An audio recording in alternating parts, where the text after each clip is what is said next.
Hello everyone, welcome to Believers IAS Academy. In this video, we look at the topic illegal migration in India. So recently we have come across the news article that says that there is a presence of large number of illegal Bangladeshi migrants in different parts of Tamil Nadu, and this has emerged as a serious threat to our internal security. So internal security becomes a important part of your GS3 mains paper. Right. And about coming back to the Bangladeshi immigrants, so the police has said that these people are engaging in illegal activities, especially during the COVID time because of the constraints, different pressures. They have been said to be engaging in illegal activities like drug peddling, smuggling, and even trafficking. So these people are also said to have acquired Aadhaar card. And by using Aadhaar card, this Aadhaar card might have been used by exploiting the legal loopholes in our system, and also by having this Aadhaar card, they are able to fetch other important documents that is going to, add more credibility to their claim to the citizenship and other rights. And we will in this video look at illegal migration in India generally. So India, when you look at the history of India, our country can be called as a land of migrants. Why? So even from ancient times, like we have witnessed Aryan invasion, right? We have seen the invasion by Alexander, the Greeks. We have seen Arabs engaging with us in trade. We have seen Turks. We have seen Huns, Persians.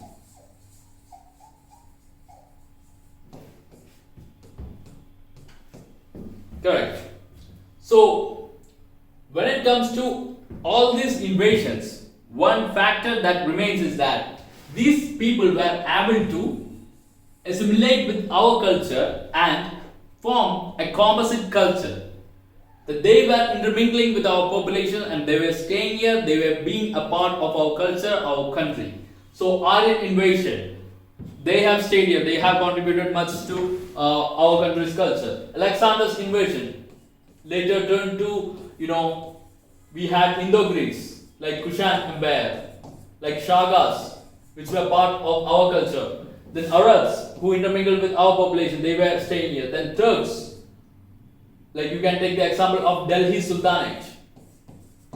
Huns and Persians, you can take the examples of Mughals. Even when it comes to Europeans, although they really didn't, assimilate with our culture, we can see the examples in many parts of our country, like in Goa and all, where people have been settled, right? Like, let's say, we also have a community of Anglo-Indians, correct? So in that sense, we can describe our country as a land of migrants, and not just when it comes to our history. Even in modern India, like since independence, we have seen a large flux of migration happening to India side, and these are from different. These are like the people have different reasons to come to our country. So there are people who face religious and political persecution.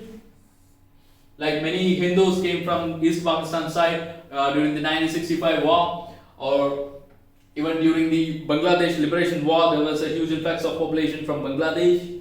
And you can take another example of the Tibetan refugee crisis, where we provided asylum to the Tibetan refugees. And even economic and social discrimination, cultural repression, and curbs on personal freedom under different regimes have made India their home. And even people come here to escape abject poverty and economic stagnation in their country and build a better future for themselves. So the country surrounding our nation, where the situations are not as, when compared to our country, is not really favorable, not really good. So those people migrate to our country. But illegal migration, so this is okay when our country allows, by assessing the different economic situation of our country, by assessing the security threats and everything. When our country is allowing migrants to come to our country, it's fine. But illegal migration, which goes unaccounted for, So it is one of the most volatile and contentious issues in Indian polity. It brings socio-political conflicts, just like when the Bangladeshi people are going to, immigrate to our country. It is going to create a conflict between the Assamese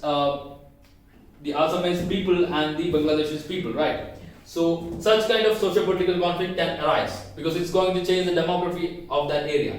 And illegal migrants in India is said to be between 10 to 50 million in numbers. So illegal migration is a security threat. It's going to create a lot of kind of conflicts and other security threats. So what are the important migrant events in modern India? So during independence, what we have seen is a lot of movement between because during independence our country was split into India and Pakistan, and as a result there was a huge movement of people between these boundaries. And then in 1959, when the Tibetan refugee crisis happened, as China invaded Tibet, and a lot of people, including the leader of this regime, actually came to India, and we provided them political asylum, which actually fueled even later on, which actually damaged our relationship with China, international relations with China, and which even paved way for the 1962 war. And in 1965, the riots of 1964 and the India-Pakistan War 1965 yet again resulted in out-migration of large number of Hindus from East Pakistan.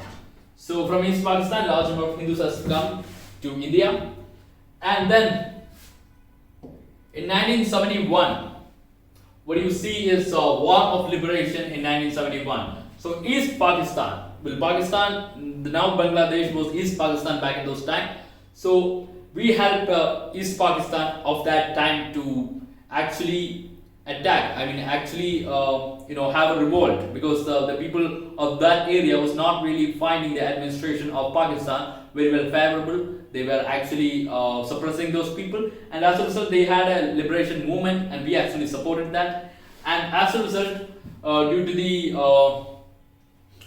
crisis over there, a lot of people migrated into Assam, Tripura, West Bengal, and northeastern countries. So in the northeastern states of our country. So that happened in 1971. Also, other reasons are there for Bangladeshi people to migrate to our country, like high population and population density of Bangladesh combined with a widespread poverty. There's widespread poverty in Bangladesh. As a result of that too, the people migrate to our country. And religious persecution of minorities. These are the factors why they are migrating to our country. And Myanmar was the recent one. Sorry, it's not 2020, it's in 2017, but still continuing. Myanmar nationals have been fleeing the country amid violence against civilians in the aftermath of a military coup. Many who led close to the border are seeking refuge in India. Now, these people were mostly not accepted by our government, considering the security threats that they might pose. But this happened when the democratically elected government in Myanmar was overthrown by the military, and the military was targeting the Rohingya population. They had no other way but flee to India. But sadly, we had to reject them. Now, what are the consequences of illegal migration? So India has always welcomed migrants where the humanitarian crisis. So in 1971, yes, liberation war. And when it comes to illegal migration, it could pose security threats and economic hurdles. So India has taken different steps to deal with the issue. So since the illegal migration is going to have economic threats, it's going to have security threats, we have taken certain steps.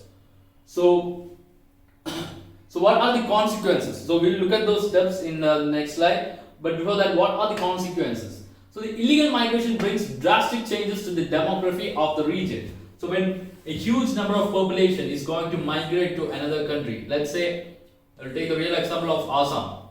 So this is Assam, let's say, and this is Bangladesh. A huge number of people migrated to Assam. What happens?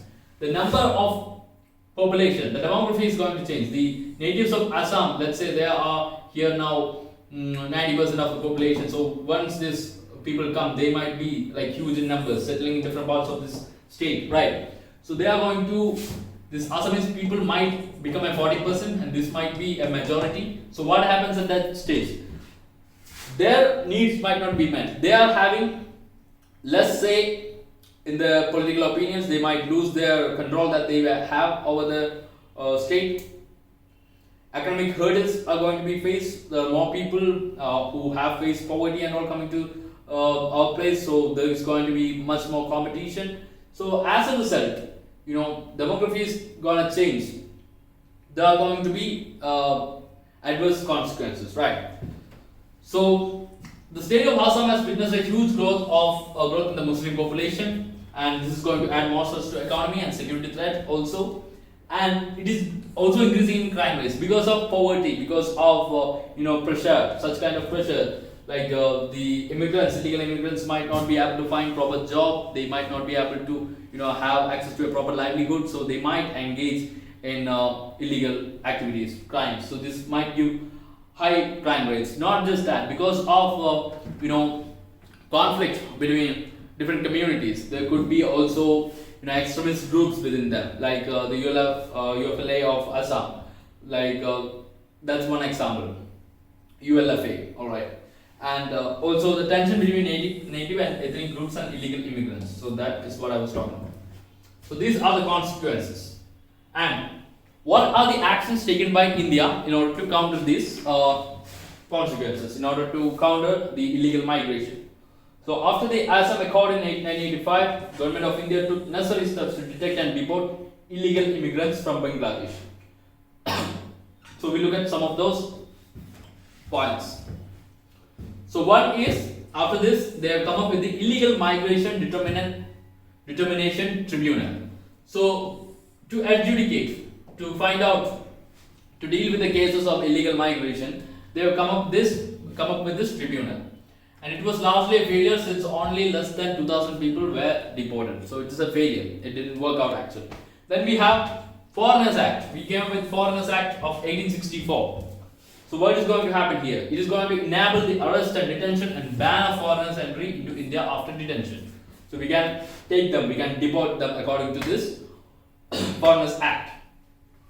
Diplomatic engagement. We are constantly engaging with Bangladesh in order to deal with this illegal migrant issue, but they have been constantly denying the issue too. So that is not actually working out. So we are making efforts, our country is making efforts, but Bangladesh often refuses this allegation and deny illegal migration. Then we have localized protocols, like state governments have certain protocols in place. Like in Mizoram, any new settlers is immediately reported by the local village community. They are then required to be authenticated. So in order to find out illegal migrants and send them back to their home nation, even local peoples are also involved in the policy. Then we have a proper border management plan, that is between BSF, the border security force, which is going to protect the border between India and Bangladesh, and the Bangladesh border guard that protects the border of Bangladesh and India from the Bangladesh side. So there's a good coordinated border management plan between these two forces, and in order to identify, in order to stop the smuggling, trafficking, drug peddling, all those things happening in the border, we have such a good coordinated border management plan. And then we have border fencing too. Already almost the border has been fenced. A few more kilometers are going to be is left, and we have planned to even cover that area with physical barriers. That is walls, barbed wires, and like such kind of physical barriers will be kept in order to prevent the migrants from entering the country, illegal migrants from entering the country. So that's all about it. For more such videos, do subscribe to our YouTube channel. You can also follow us on social media, on Instagram and Facebook. You can also join our Telegram channel, where you will get all the kind of materials and editorials, quiz, infographics, and much more. And do visit our website, where you can get to see the kind of course structure that we provide, and you can contact us regarding any kind of UPSC civil services exam guidance. Thanks for watching the video.